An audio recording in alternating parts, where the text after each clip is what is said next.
Badu txapelduna 2021ko Bizkaiko bertsolari txapelketak Nerea Ibarzabal Salegi Jone Uriarekin buruz buru aritu ondoren 874 kakotx 5 puntu eskuratu zituen markinakoak. Harry Potterren filmetatik hartutako doinu batekin kantatu zuen hasierako agurra eta lehen une horretatik piztu zituen entzuleak. Haren ondotik sailkatu ziren azkenean Etxaun Lekue Etxebarria, Xabat Gaiete Beitia, Onintza Enmeita, Aitor Bizkarra, Aitor Etxebarria Zarraga eta Gorka Pagona Barraga. Guztien artean final biribila osatu zuten larunbatean Miribillako Bilbo Arenan. Arratsaldeon guztioi, bertsoz bertso, brodatutako txapela da Ibarzabalena hasi eta buka izan ere Uriak eta biek amaiera Miribil osoa eman zioten finalari. Horrexegatik, geroxeago helduko diogu berriz Bizkaiko bertso finalari, ajeak irauten baitu oraindik, lehenago baina beste lerroburu batzuei erreparatu behar diegu. Euskal Autonomia Erkidegoko agintaritzaren aldizkariak oraindik ez du argitaratu ingurumen administrazioari buruzko legea. Izan ere, Arantxa Tapia ingurumen eta ekonomia garapen sailburuak iragarri du, orain beste buelta bat eman nahi diola Tapia legea bezala ezagutzen denari. Oposizioak salatu duenez, udalerriei ekimen publikoak sustatutako proiektuak ez ezik, ekimen publikoak edo pribatuak sustatutakoak ere inposatzeko eta ez soilik ingurumen arlokoak. Bada eguerdiko magazinean, Arantxa Tapia sailburua bera izan dugu gonbidatu nagusi gisa eta alaxaritu da legearen baitan aurre ikusten dituzten proiektuez. Ingurumenari lotutako proiektuak eta beti ere aurre ikuspenetan daudelak. Zen motatakoak izan daitezke, baita ere aipatu izan da, hondakinen kudeaketa, batez ere hondakin industrialen kudeaketari lotutakoak. Eta beti ere publikoak izan behar dute eta ekimen publikotikan sustatzen direnak. Eta gainera, hori interes publiko hori gobernu batzordeak onartu behar die. Beraz, badaukate tramitazio berezi bat eta azterketa asko ingurumena ikuspegitikan berme guztiekin. Durangora jauzi, Berter Recycling enpresako arduradunek deklaratu dute gaur auzitegian hori dela eta elkarretaratzea egin dute epaitegiaren aurrean Zaldibar Argitu eta Eskubideen Karta plataformako hainbat kidek. Goizeko 10:00 aldera amaitu da saioa auzipetuetako bat Arrate Bilbao, ez da agertu koronavirusak jota dagoelako. Beste biek deklaratzeari uko egin diote, akusazio partikularreko abokatu Carlos Alonsok esan duenez. Zaldibarko zaborteiko arduradunak Durangoko epaitegian deklaratzen hasi dira gaur, hondakin degiko Luiziarekin lotuta ingurumen deliturik egon ote zen ikertzeko. Enpresaren arduradunak goizeko 9:30 aldera sartu dira epaitegian. Kanpoan protesta egin dute gizarte eragileek, Zaldibar Argitu, Klab sindikatuak eta Eskubide Sozialen Kartak Luiziari loturiko erantzunkizunak azkeneraino ikertzea eskatu dute. Gaurko deklarazioa ingurumen delituei loturiko auzian kokatzen da, baina kontuan hartu behar da gaurkoa baino lehen beste ikerketa bat ere egon dela martxan, hain zuzen ere Luiziak harrapatutako Joaquin Beltran eta Alberto Sololuze beharginei loturikoa. Halere, arloko delituari dagokion auzia itxi egin dute dagoeneko. Bestaldetik Euskal Herria Bilduk eta Herriaren Eskubidea Podemosek osatzen duten Durangoko udaleko gobernu taldeak akordioa lortu du PSE-rekin. Azken hau abstenitu egingo da 2022ko aurrekontuen bozketan. Joan den asteazkenean aurrekontuen gaineko irizpena eman zuen antolaketa batzordean, bi aldeen arteko akordiorik lortu ez bazen ere, negoziazioek aurrera jarraitu dute eta bi aldeek adostu dute PSEek aztertutako 11 emendakin onartzea guztira 410.000 euroko balioarekin. Hau baina ez da azken egunotan alderdi berdintsuek erdietsitako akordio bakarra. Eusko Jaurlaritzako lurralde plangintza, etxebizitza eta garraio sailak eta Durangoko udalak aurre akordio bat itxi dute herri hartako trenbidea lurperatu izanak askatutako espazioan proiektu bideragarri bat egiteko. Bi erakundeek azaldu dutenez, ahalik eta berdegune gehien izateko modua emango du aurre akordioak eta bien artean adostuko dituzte eraikinen altuera eta kokapena. Trukean udalak Jaurlaritzaren esku utziko ditu hainbat lursail. Eta azpiegiturez gabiltzala, Euskal Hirigune Elkargoak abiadura handiko trenaren proiektuaren kontra bozkatu du. Frantziar estatuak eta Akitania Berria eskualdeak abiadura handiko trenaren bordeleak izen eta bordele Tolosa ardatzak biltzen dituen hego-mendebaldeko proiektu handiaren dirustatze planaren alde egiteko galde egin zuten. Alta Euskal Elkargoko hautetsiek ez dute dirustatzearen gaia aztertu ere egin, lehenik proiektuari buruzko oposizio hartu dutelako. 3 ordutako eztabaidaren ondotik proiektuaren kontra bozkatu du Ipar Euskal Herriko hautetsien gehiengoak abenduaren 18an Baionan. Zehazki 154 kontrako bozka izan dira Elkargoaren Kontseiluaren bilkuran, 41 aldeko eta 18 abstentzio. Ipar Euskal Herritik asko mugitu gabe, Nafarro eta Xiberoko herritarrentzat eguneroko joan etorrietarako beharrezkoa den Biarnoko San Martingo harria ireki dute larun batean. Halere itxita segituko dute Aldude Uturzaeta eta Izpegi zein Hendaiako pasabietako bat.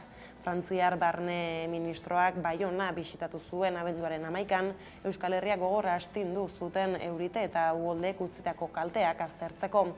Abenduaren 17an berriz, Laruntz eta Oloroe Dana Maria herriak bisitatu zituen Biarnon. Zehazki sorospen lanetan jarduten duten zerbitzuek egoera zinez zailean herritarren ongi izatea bermatzeko eginiko lana nabarmentzeko xedea zuen bisita horrek. Bada bisitaren harira, San Martingo harriko pasabidea irekitzeko erabakia jakinarazi zuen.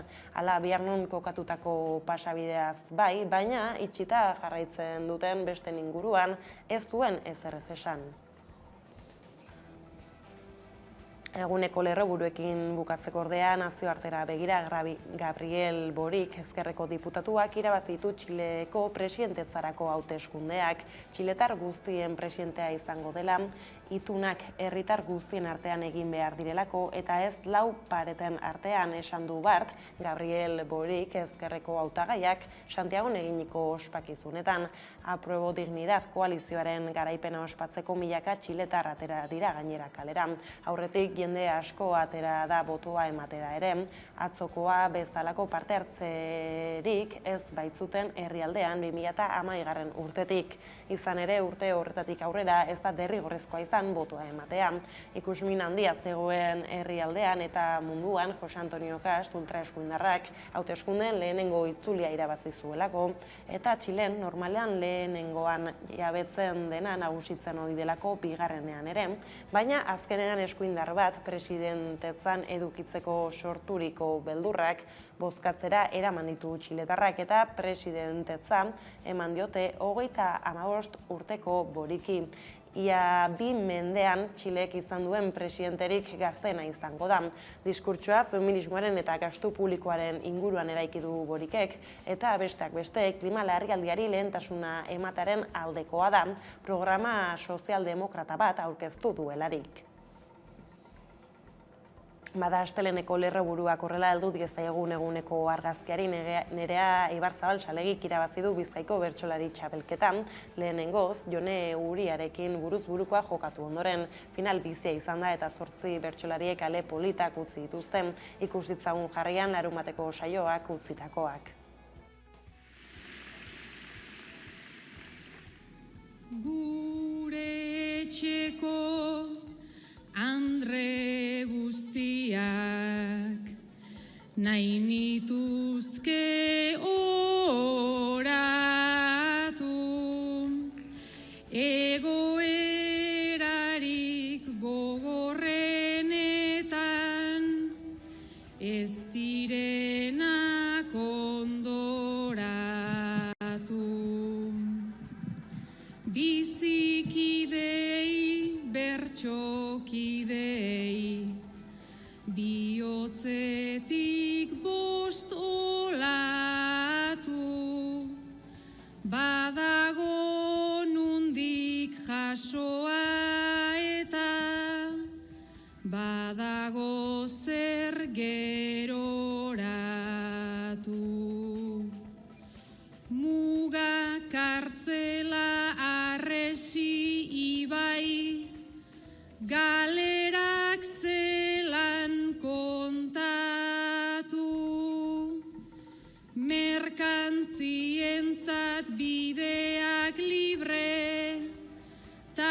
pertsonak zokoratu,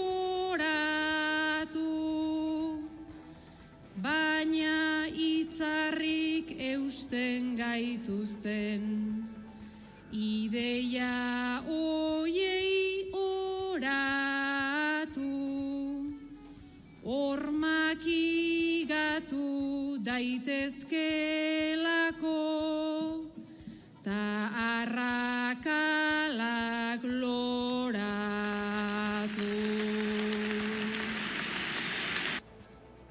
Bestaldetik akordioz betea dator Durango Gabonen atarian Euskal Herria Bilduk eta Herriaren Eskubidea Podemosek osatzen duten Durangoko udaleko gobernu taldeak akordioa lortu du PSE-rekin. Azken hau abstenitu egingo da 2022ko aurrekontuen bozketan. Joan den asteazkenean aurrekontuen gaineko irizpena eman zuen antolaketa batzordean bi aldeen arteko akordiorik lortu ez bazen ere. Negoziazioek aurrera jarraitu dute eta bi aldeek adostu dute. PSEek aurkeztutako 11 emendakin onartzea, guztira 490 euroko balioarekin. Bueno, muy contenta porque creo que los acuerdos siempre a quien favorecen es a la ciudadanía y a Durango en este caso.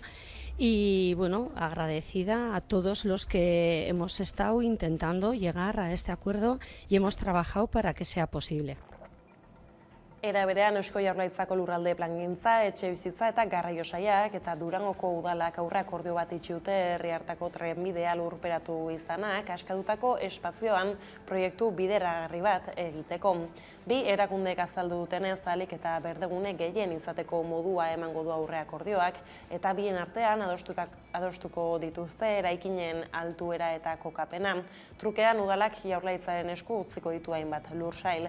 Aurre akordioak baditu oinarri politikoak ere. Ura onartuta PSEek Jaurlaritzatik eta Euskal Herria Bilduk eta Elkarrekin Podemosek udaletik atzera bota dute EAJak espazio hartan egiteko sustatu zuen plana proiektuari izaera soziala emateko. Akordioak aldaketa ugari aurre ikusten ditu lanetan hasiera batean aurkeztu zen proiektuarekin alderatuta.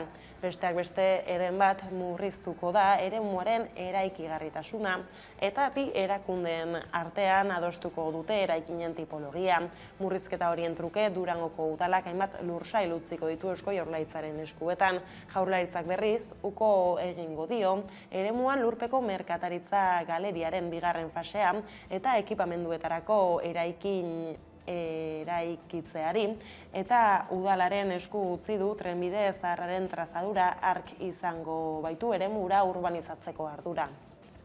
Durangoko udaleko gobernu taldetik aurre akordio batera iritsi gara PSE egitatzen duen Eusko Jaurlaritzako lurralde plangintza, etxebizitza eta garraio sailarekin.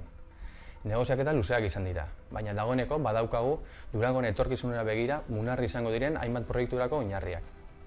Bi aldoen artean gai izan gara periaz haratago begiratzeko, gaur egungo Durango begirada sozial batekin begiratzeko. Horren adibide dira, lursail horietan berdeun handiago izateko aukera, babes ofizialeko etxebizitza publikoa garatzeko plana, edota Pinondo etxea zein San Agustingo ospitale zaharrean joango diren etxebizitza dotazionalak. Proiektu hauekin Durangoko periferiak erdigunera ekarri ditugu, eta Durango, esan duen bezala, begirada sozial batekin begiratzeko. Bestaldetik Durangotik Plentziara salto, Arpilau eraikinean 5 elkartek zuten egoitza, tartean Arkote Arraun taldeak eta Danontzat gaztetxeak. Plentziako udalak baina duela urtebete lokal guztiak itxi zituen segurtasun neurriak argudiatuta. Bada egun eraikinak itxita jarraitzen du. Horregatik irtenbide eske kaleak hartu zituzten bart herritarrek eta nola ez bertan izan zen Aiara Durreta kazetaria.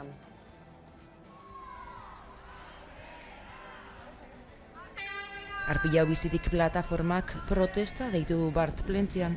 Duela urtebete, Plentziako udalak Arpilau eraikina itxi zuen, segurtasun neurriengatik eta bertan egoitza zuten 5 elkarteek lokalik gabe gelditu ziren. Haien hitzetan gainera, udalak ez ditu alternatibak proposatu. Hasiera batean eraikina zela esan ziguten, gero kaleratu gintuzten. Alternatibak eskainiko zizkigutela esan zuten eta hemen jarraitzen dugu. Irtenbideak eskaini beharrean Arpilau hormatu nahi duela salatu dute eta bertan kamerak ere jarri. Eta horretarako diru publikoa erabiliko du udalak, 63.500 euro inguru. Horrez gain, nabarmendu dutenez, gaztetxeak kanpoko txosten bat aurkeztu zuen eta txosten horrek ondorioztatzen zuen lokala erabili daitekeela, horregatik lokalez lokal txosten teknikoa egiteko eskatu dute. Danontzat gaztetxeak informe externo bat aurkeztu zuen, udaletxean, eta bertan garbi ondorioztatzen zen lokala erabili daitekeela. Ez alda arrazoi nahikoa, lokalez lokal informe espezifiko bat egiteko? Horiek horrela, Arpilau Bizirik plataformak azpimarratu du udal gobernuak lokaletatik ateratzeko erabili dituen segurtasun neurriak gezurra direla. Hainbat adituk baieztatu baitute udalak aurkeztutako ingeniaritza txostenak ez duela eraikinaren itxiera arrazoitzen. Ordea COVID-19 helduta goizta Bilbon egindako agerraldi batean Inigo Urkullu Eusko Jaurlaritzako lehendakariak esan du premiazkoa dela kalean maskara erabiltzera, derrigortzeko neurriak hartu ahal izatea, beharrezkoa den babes juridikoarekin. Halaber neurri bateratuak hartzeko deia egin du autonomia erkidego bakoitzaren, erabakien desberdintasuna ez delako egokia. Izan ere, Pedro Sánchez, Espainiako gobernuko presidenteak premiazko bilera telematiko batera, deitu ditu erkidego etako presidenteak datorren asteazken arratsalderako, koronavirusaren goraldia aztertzeko eta neurri berriak adosteko. Bilerak gobernantza partekatua eta elkarlan instituzionala sustatzea izango du helburu. Sánchezek berak Bartzelonan egin duen agerraldian azaldu duenez. Harrotuta dago izurria Euskal Herrian, Nafarroan adibidez, beste 709 positibo atzeman zituzten atzo Nafarroako Osasun Departamenduak gaur emandako datuen arabera. Hala Euskal Herriko agintari denak Gabonetako oporrei begira daude arduraz. Ipar Euskal Herrian urte berri egunean festa egin nahi duenak, ezingo du kalean egin antolatu gabeko jende elkarretaratzeak eta kalean alkohola edatea erabat debekatuta egongo baitira eta horretarako prefetak arduratuko dira irizpideak ezartzeaz departamendu bakoitzean. Hala adierazi zuen joan den ostialean Jan Castex frantziar lehen ministroak Omikron izena hartu duen COVID-19 aldaeraren aurreratzean eta kutsatuen eguneroko handitzeari aurre egiteko aurkeztu zuen neurri sortaren. Baitan bide batez, herritarrei eskatu zien Eguberrietan jende askoko topaketak saiesteko. Bada COVID-aren garaiko bigarren gabonez, hain zuzen ere, aritu da Galdezka Amekako lantaldea Bilboko kaleetatik, beraz entzun dezagun jarraian, zer dioten Uriko herritarrek. Gabonak heltzear daude, familia eta lagunekin biltzeko garaia alegia. COVID-19ak zeharo baldintzatu zituen pasaren urteko Gabon jaiak eta ezoiko moduan afari eta bazkariak antolatu ziren. Aurtengo urte amaierako ospakizunak nolakoak izango diren zalantzan dago. Izan ere, Inigo Urkullu lehendakariak eskatu du pandemiari aurre egiteko neurriak zorroztasunez, konpromisoz eta arduraz betetzeko. Halaber, Gotzone Sagardui osasun sailburuak ohartarazi du kutsatzeak goia jo dutela Araba, Bizkai eta Gipuzkoan. Horiek horrela, oposizioak salatu du Osakidetza gainezka eginda dagoela eta baliabide gehiago jartzeko eskatu diote EH Bilduk, Elkarrekin Podemosek, PPek eta Ciudadanosek Eusko Jaurlaritzari. Gabon jaiak ezbaian herritarren iritzia ezagutu nahi izan du Hamaika telebistak. Bai, ospatuko dira, baina COVID dela eta izango da pasaren urtean bezala edo antzerakoa. Kontuz ibili beharko gara, da familiak banandu edo taldeak agin, da jazta. Ondo pasada da ikusan Gabonak eta jai guztiak. Bueno, izango dira igazkoaren antzera, normaltasunetik oso urrun. Ezin dugu 30 familia ezin gara batu, egin beharko dugu nukleo txikietan. Eta, bueno, horrek ez dugu esan gure txarto pasatuko dugunik, ondo pasatuko dugu. Ni pentsatzen dut izango direla erdibideko gauza bat. Batzuek egingo dute pasan urtean bezala bildur askorekin, baina beste batzu ja superatu dute egoera guzti hau. Y pues eso, que para quedar con mis amigos, para reunirme con la familia y todo, pues hay muchas dificultades. Hala, maskara erabiltzea, bilaketak saiestea eta tertoa jartzea direla babesik onena azpimarratu du Urkulluk. Hamaika telebistak bildu dituen ahotsek adibidez azaldu dute familiakide hurbilekin bilduko direla. Printzipioz ez maskari erabiltzen dugu, da gero jateko orduan, ez. Neurri berezirik ez, betiko bizitza ingo dugu eta kitxo. elkartuko gara eguneroko familiartekoak eta besterik ez. Ez dago egingo eskara asko batuko eguneroko bizitza. Gure etxean erreza da, guk egiten duguna afaria, amak eta biok egiten dugu bakarrik, hasi egin dugu normal, inolako proba barik bez. Eusko Jaurlaritzak ez du neurri berezirik oraindik indarrean jarri. Bien bitartean, Nafarroako gobernuak gomendatu du Gabonetan gehienez 2 familia unitate biltzea. Gaiz aldatuta, Katalunian milaka pertsona bildu dira Bartzelonan murgiltze ereduaren alde Someskola plataformak deitutako manifestazioan. Irakastorduaren 25% gaztelaniaz egitera behartuko dituen epaiaren aurka, katalanezko eskolak duen herri kontsentsua blindatzeko eskatu diete erakundeei.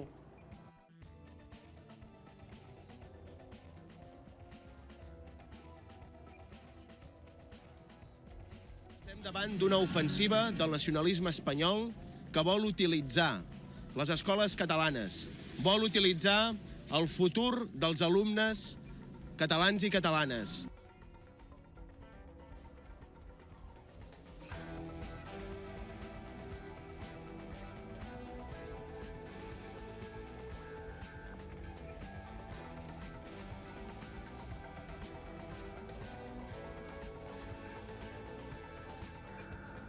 Ordezkaritza instituzional zein sindikal zabala izan zen manifestazioan gainera besteak beste Kataluniako Generalitatea osoak parte hartu zuen, Pere Aragones presidentea buru. Euskal Herritik ere babesa jaso zuen mobilizazioak, Euskalgintzaren Kontseiluak botere judizialaren esku hartzea gaitzetsi zuen, eta antzera mintzatu zen Euskal Herria Bilduko legebiltzarkide Ikoitz Arrese Bartzelonan bertan entzun dezagun. Epai horrek murgiltzea, katalanezko murgiltze ereduaren kontra egiten du zuzenean, eta horregatik gaur ere babesa adieraztera EH Bildu hona etorri da. Estatuko boterek judizializazioaren bitartez gatazka bat ez dagoen tokian, gatazka bat sortu nahi izan dute, eta hori ere salatzeko hemen gaude gaurkoan. Horregatik, milaka eta milaka pertsonek adierazi duten babesa berrestuz, Euskal Herria Bilduk inklusioa eta kohesio soziala bermatzen duen Kataluniako murgiltze ereduaren alde egiteko gaurkoan kaleak hartu ditugu. Bada murgiltze ereduaz Frantziako Hezkuntza Ministerioaren zirkularraren bidez, Konstituzio Kontseiluak maiatzean hartutako erabakiaren aurreko egoerara itzuli direla, esan du Peio Jorajuria Seaskako lehendakariak. Hala ere ez duinbestekotzat jodun neurri sendoago batzuk eskuratzea. Dokumentu administratiboak ikastetxeen esku uzten du, ikasetako hizkuntza bakoitzari, eskainitako denbora eta dio posible dela murgiltze metodoa erabiltzea. Frantsesaren eta hizkuntza gutxituaren maila bereko ezagutza jarri ditu baldintza gisa, eta ebaluazio osagarriak egingo dituztela iragarri du. Hizkuntzen Kontseilu Nagusia sortuko dute gainera, eta biltzarretako bat hizkuntza gutxituei buruzkoa izango da. Erabakia horrela, Peio Jorajuria Seaskako lehendakariarekin egin dugu konexioa gurean, eta halaxe baloratu du Hezkuntza Ministroaren zirkularra. Maiatzean krisia handi batean sartu ginen, kasik debekatua izateko mehatxuarekin ginen, eta hilabete luzeak pasa ditugu negoziaketetan eta irtenbideak sekatzen, eta zirkular horrek baimentzen digu, berriro segitzea gure betiko eredua, murgiltzearen eredua, Seaskako ikastolak ez dira landieran, eta alde hortaik biziki baikor gira.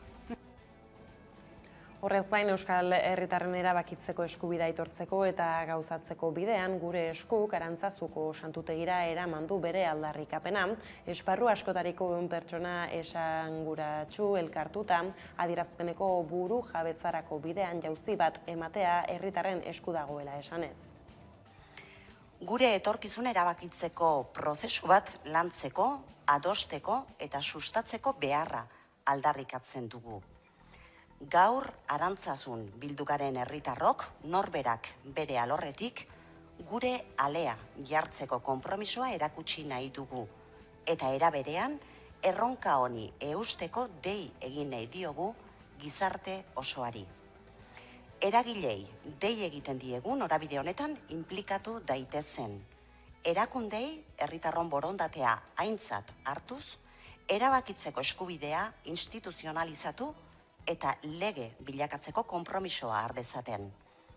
Eta herritar guztiei dei egiten diegu herri gogoa errealitate bilakatzeko lan egin dezaten, lan egin dezagun. Izan gaitezen berriz ere, jostun eta artisau, zubigile eta kate begi. Joka dezagun buru jabe, inplikatuz eta konprometituz.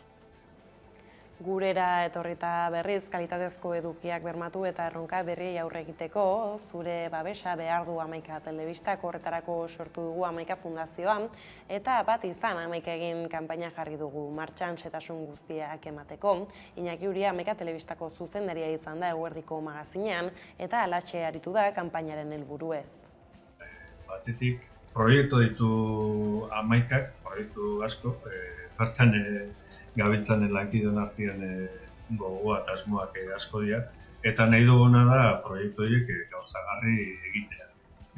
Hori da. Guain esate bateko urtarrilaren batean edo guain hasita daude Hamaika Gasteiz telebista martxak hartzen ari gara, baina ez da hori bakarrik esko hartzen dugun proiektua. Esate bateko informatibo hau egiteko edo magazin hau egiteko eta holako edukiak egin ahal izateko beharrezko da sostengu bat eukitzia eta gaur egun diru laguntzez eta publizitateaz gain ikusi dugu beharrezko dela bestelako hirugarren hanka bat fundazio bidez nolabait babesleak ekartzea.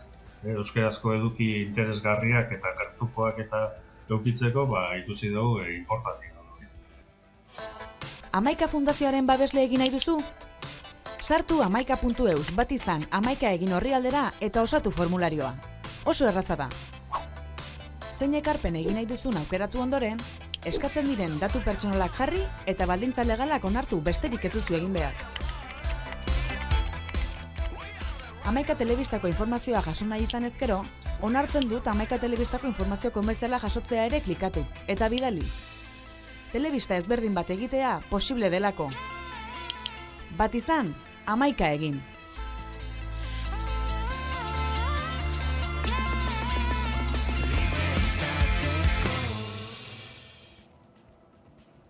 Basteleneko kontuak horrela, iritsi gara albistegiaren bukaerara, gaurkoan 22. korrikako abesti berriarekin agurtuko zaituztegu. Beraz gustatuko zaizuelakoan besterik ez gure aldetik hauek izan dira eguerdiak gurean gaur utzi dituenak. Guztiak eta gehiago nahi duzuen aldiro hamaika.eus atarian ondo izan eta bihar arte.